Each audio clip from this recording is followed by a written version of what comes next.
Hello and welcome to another Writerly Witterings with me, Michael Jacks, the tea drinking author who's currently without a cup of tea. Mainly because I've already had a pint and a half of tea this morning. That's probably adequate really for now. Anyway, today is slightly different because I've been asked a whole bunch of questions. Not only questions, I've also had nice comments. So just thinking about the nice comments first, I had this really nice message from a fellow because last week I was wearing my new Aran sweater and he said, not to encourage you to expand your YouTube programming to include clothing, but you are nevertheless due a commission from Aran Sweaters and Crafts for the sweater purchase I've just made. So apparently he liked them. So Aran Sweaters and Cardigans, well done. I'm wearing a different one today. I'm wearing my Woolovers waistcoat because the heating's been on this morning so far, so I don't need the full cardigan yet. But today, I've been asked by Patty and Kimberly some questions about this toy. And because they asked questions about it, and because I've had a number of comments about these things recently, I thought I might as well talk about it just a little bit. Now, first of all, actually, before I do that, let's just say, if you want to support the channel, there's a Patreon link at the bottom. Or if you're just really generous and you want to buy me a cup of tea, there's a link for buy me a coffee, but I prefer tea, down the bottom. And there's also, if you're interested in the Pen Pals Club, it is a group of people who get together regularly and, well, It's a group of people who talk an awful lot on the internet, and we get to use things like this to write with, which is lovely. This is a Conway Stewart Model 58, and I use this a lot to write letters with because it's a convenient size and it's very quick and easy to fill. Pen Pals Club, if you're interested in the idea of joining a group where you can write using a pen and paper and using the mail, Pen Pals Club could be for you. If you're interested, I've put an email address down the bottom. Write to me there and I'll send you a link. So that's good. Like it, subscribe it, hit the bell button and all the rest. So, Kimberly and Patty. First off was the question, how do I, that's me, use my Freewrite? Second off was, how do you move documents from the Freewrite so that you can edit them on your computer? Which is sort of incorporated in the same question. So, first of all, what is this strange but wonderful machine? It is the Astrohaus Freewrite. Now, as far as I'm concerned, it's my typewriter. It is rather like a laptop in size because it's a keyboard size. Now, before I get all the text messages and emails saying, oh, but you could buy a laptop and it would do so much more. Yes, I know, but I don't want a laptop. I've got a laptop. It's a MacBook Air. It's wonderful. It's lovely for when I need a laptop. But I use this at home because I can do 1,000 words on this really quickly because it's got a lovely, wonderful, individually sprung keyboard that works superbly well. The keyboard is worth 100 to 150 quid probably. It's got an e-ink screen which you can read at just about any angle, as you can see demonstrated here. You don't get neck strain from using it or anything. It is a wonderful screen to write on. And you also have a carrying handle, which means I can now hold it up to demonstrate some other stuff. When you turn it on, all you get is a bunch of text that you're working on. This is a book I'm working on currently. You also have here a separate window that gives you various things, and when you press the special key, not wearing my reading glasses here, but press that, it rotates through different things. So you've got a clock. If you do shift and the special key, it goes backwards. So I've got the number of words I've typed up, or the clock, or it gives you what the time and the date is, or it gives you how long you've been writing for, or it gives you a number of different things. It'll tell you what your synchronize to, it'll tell you what your email address is that it's working with and so on. It'll give you a whole bunch of information, which is wonderful. I don't really use it. I just use it for the word count because it's handy, because I work in 1,000 word chunks. I tend to find that 1,000 words takes me about an hour to write, and 1,000 words for me is roughly one scene. So I tend to aim at writing 1,000 words in an hour, and that means another scene's done. Pretty straightforward. It's just the way I work, though. It's not something dramatic. You have here a switch which takes you from A, B or C folder, which is nice. So you can set up things. I have letters and things that I'm writing in folder A, I have the book I'm working on in folder B, and I have articles and other things I might be working on in folder C. That's just the way I set it up. You can set it up however you want. It will store a huge number of words. I don't know what the storage is, but you can't get 1 megabyte of storage now. It's next to impossible. You are talking about large numbers of megabytes or gigabytes for any chip manufacturer. So this thing will store more words probably than I can write in my lifetime. And they're all stored on this, and they're stored on the cloud. Some nebulous little idea. I'll come back to that in a minute. This switch is just for Wi-Fi. You turn it on and off. What will this machine do? It will not do your emails. It will not allow you to web surf. It will not allow you to send text messages or anything like that. It will allow you to type. It will not allow you to edit. You can only type going forwards. If you make a mistake and you want to go back and correct it, you have to go backspace, like you would on a typewriter. I know not many people know what a typewriter was like nowadays, but when I grew up, they were the thing, all right? Why is this useful first? The first thing is, it is a fair weight, and that's great, because when you put it on your lap, because you're sitting on a railway train and you only have your lap to type on, it sits there comfortably. If you have a laptop, I speak from personal experience because I've been using laptops since the mid-1980s when I had a Wang professional computer, which was a laptop which it was a clever little device. But when you have a glass screen that you open from a clamshell computer, it unbalances the computer on your lap. So as you type, it will jog.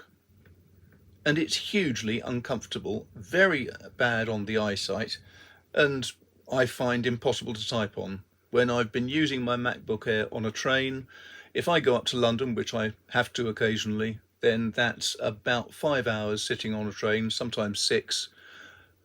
And the most I ever managed in a day was about 400 words. It was 300 words on the way up and only 100 on the way back. It was dreadful. With this, the first time I took it, I got 3,000 words done.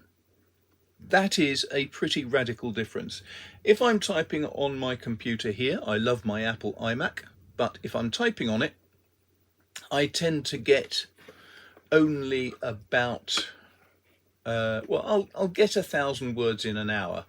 If I'm typing on this, I'll get 1,200 to 1,500 an hour, because there's no distractions. I don't get little flashes saying it's someone's birthday today. I don't get little flashes saying you've just had a WhatsApp from your son to say he's in a pub in somewhere. I don't get that sort of nonsense with this, because with this, there's no distraction. You can sit down, concentrate and write. Ow! Yes, I could get another laptop if I wanted one.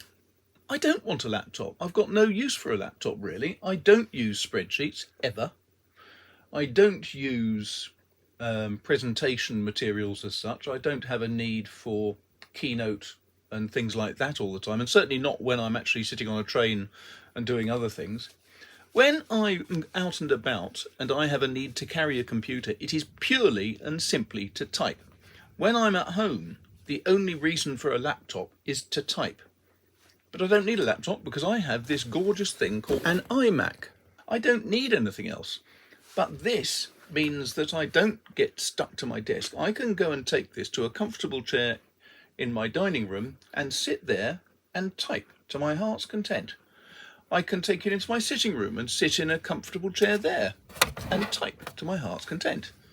This thing is not cheap. I don't know how much it is now. I think it's about 400 or 500 quid, which means it's only about the third the price of a laptop, which would have lots of things like spreadsheets, like presentation software, like music playing software, like goodness knows what, which I don't need, don't want, and don't particularly want to pay for because I have no use for them. Plus, with a laptop, as I said, you've got a glass screen which makes it uncomfortable to type on your lap, so you've got to sit at a table effectively, in my experience. Yes, this is just me talking from my personal view, because that's what I've been asked for.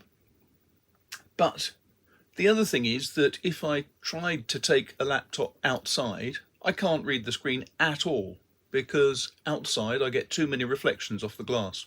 They're unusable outside as far as I'm concerned. Whereas this, no reflections, no troubles. You can see a little bit of glare on the screen there, but it's just a little bit, and that's because I'm facing it towards the window where there's bright sunlight. This is just perfect as a document production tool.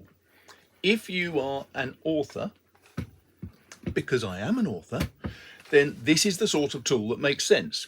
And yes, it's 500 quid. That 500 quid means that I am double in terms of productivity when I'm on a train, or more than that. I get 10 times the productivity on a train. And even when I'm at home, it'll increase my productivity 20%. That means it's easily worth the money for me.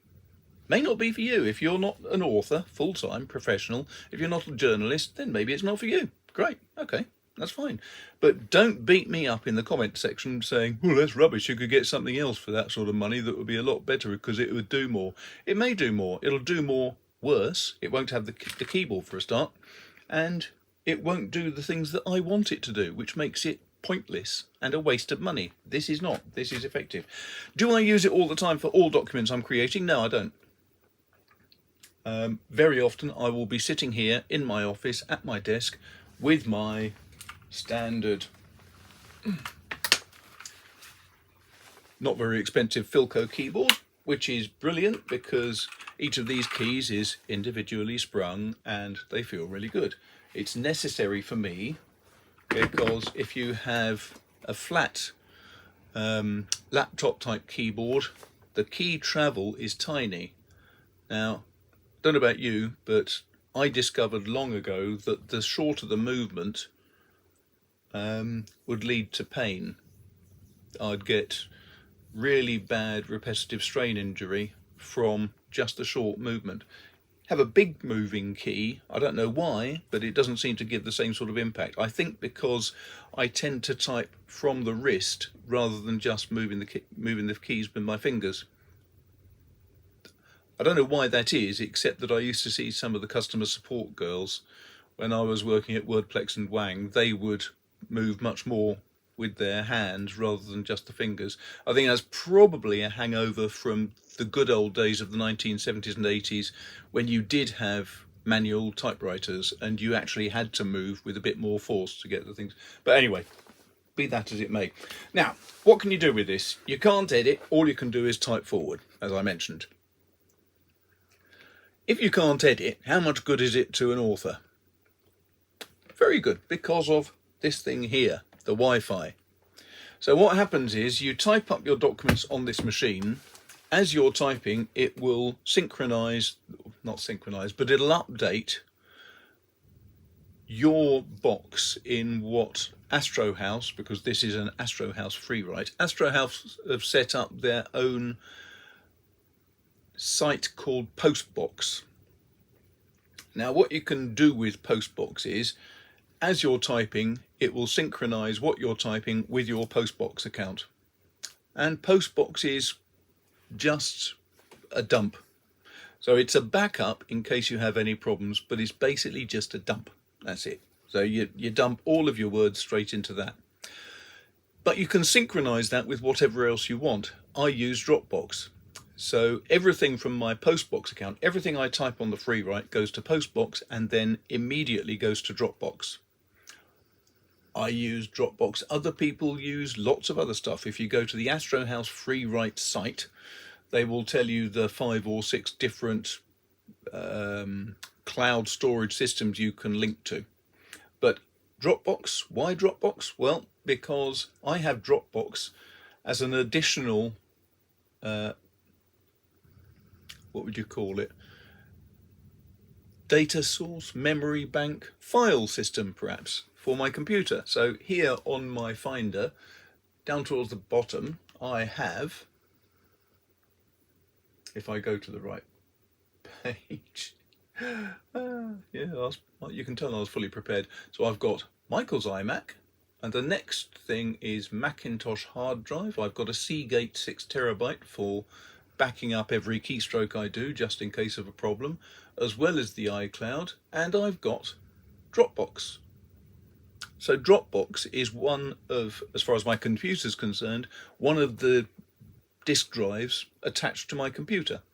So when I want to edit something, all I do is I go to my editing software, which in my case is Scrivener, and I import from Dropbox the latest bit of writing I've been doing, and it turns up in Scrivener.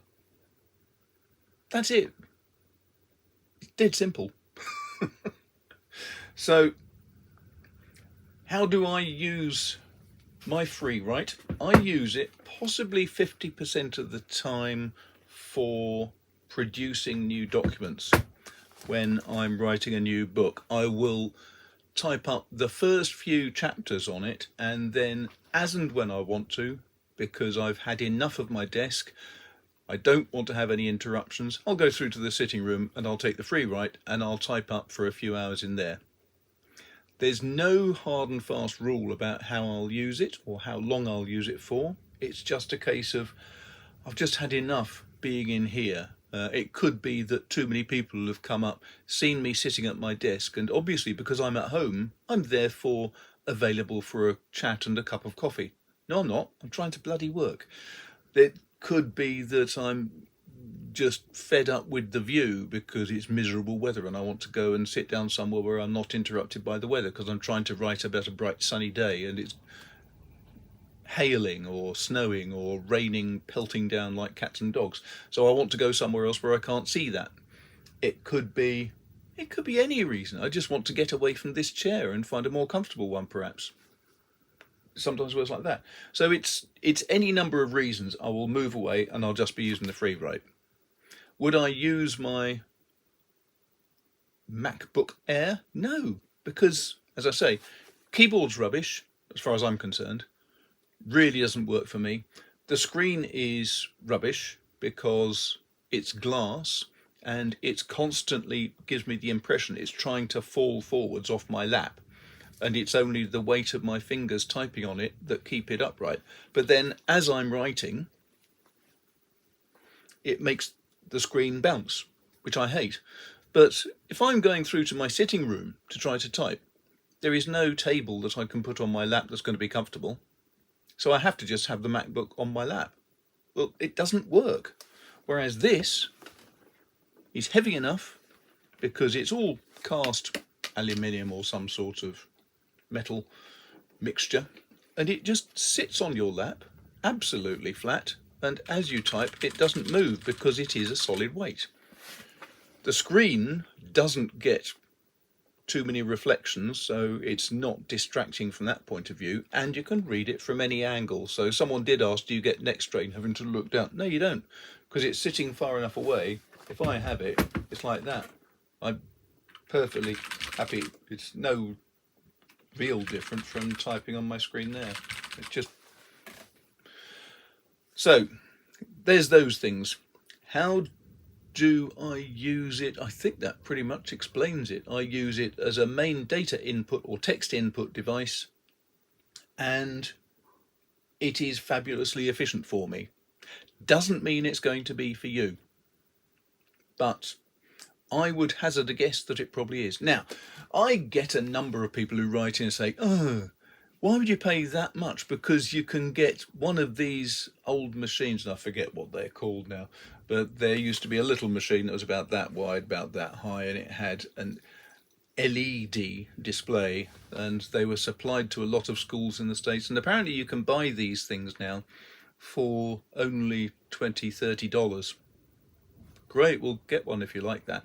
But it's a machine that was originally sold for $100 odd. I think the company went bust a good 5-6 years ago. So you can invest $30-40 in one of those machines. I've tried them. I found that because it was just a narrow base, like a keyboard, that when it was sitting on my lap as I was typing it was bouncing around. The keys also were, pardon my French, but they were crap. And the key switches, when I tried them several times, just did not notice that I was pressing the button. That wasn't good. They're LED displays, so they're inherently unreliable. From that point of view, you often find LEDs fall apart, whereas liquid crystal or e-ink display is much more reliable. Yes, they're $30, so you could buy several of them for the price of one Freewrite. But you haven't got the keyboard, you haven't got the excellent screen, you haven't got the instant update and data dump to Postbox, which is a security. I find it a bit irritating you can't delete anything off the Freewrite itself. That is a negative for me, but all you have to do is go into Postbox, delete the document there. But it means I also have to then delete the document from my Dropbox as well. So you've got a two-process deletion, which is annoying, but it's not a game changer. So these funny little things, well, now Freewrite have got the Freewrite Traveller, which is a little clamshell device. Clamshell as in it's hinged. Top side has got an e-ink screen, the same as the Freewrite, and the bottom is a keyboard. Now the keyboard is slightly better than the average laptop, I believe, because it's scissor switches or something similar, which is remarkably similar to an Apple. Cheaper laptops don't have that. They have a sheet of latex or rubber and the keys sit on top, and when you press down, the spring is given by the rubber itself or the silicone sheet or whatever it's made of. And so each of the keys starts off being quite good, but the keys that are used most, that bit of silicone or rubber or whatever, gets stretched slightly, and so the feel of each of the keys changes over time. Equally, the reliability of that sort of switch is not as good as an individually sprung key.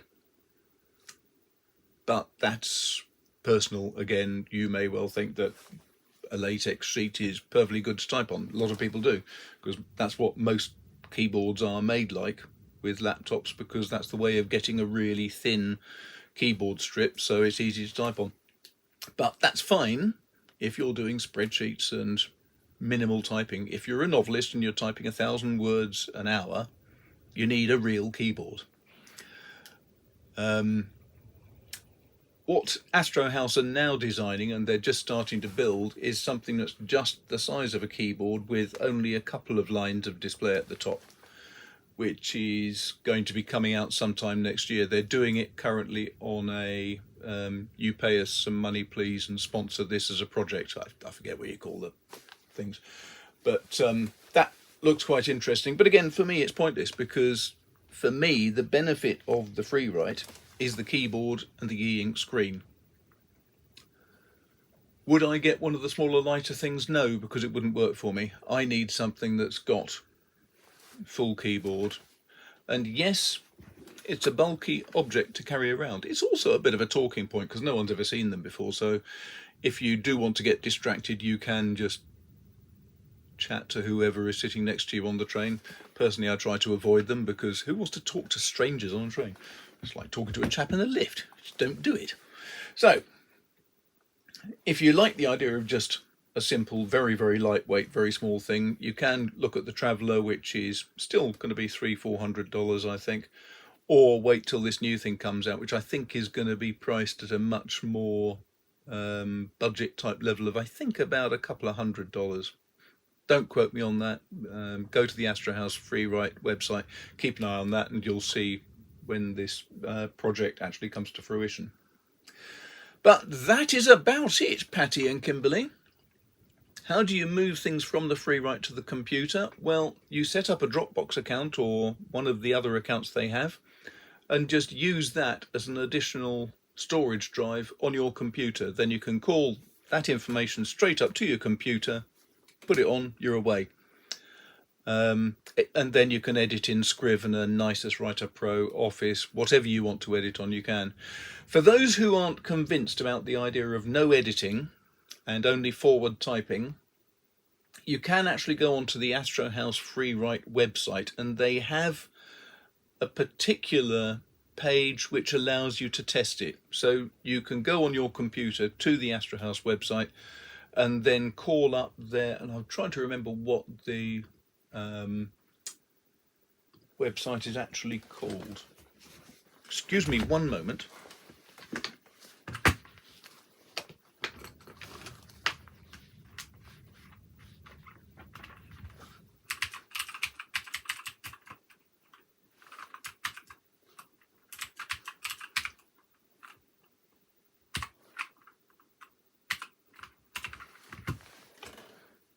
That's right. So if you go to a website called Get Freewrite, then that is the Astrohaus Freewrite website. And somewhere on here, there is Postbox Sprinter. If you go down to the bottom of the page and go to Sprinter, it says Sprinter is a distraction-free writing environment built into your browser. We get you started with a sprint so you can get straight into writing. And basically, it's an interesting idea. It's the Astrohaus Freewrite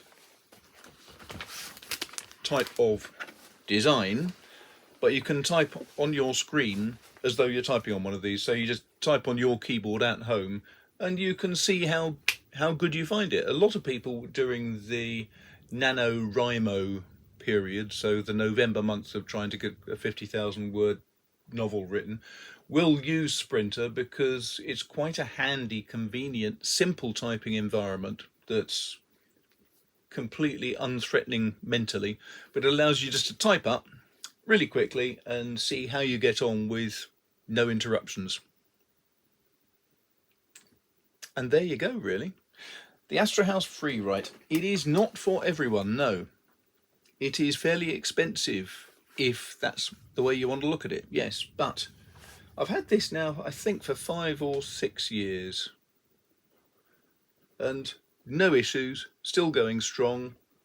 I find it still a joy to use, very relaxing to use. I can sit with this anywhere and write without interruption, which is, as an author, exactly what I need. So, thanks a lot for watching, if you are still watching. I hope that was interesting.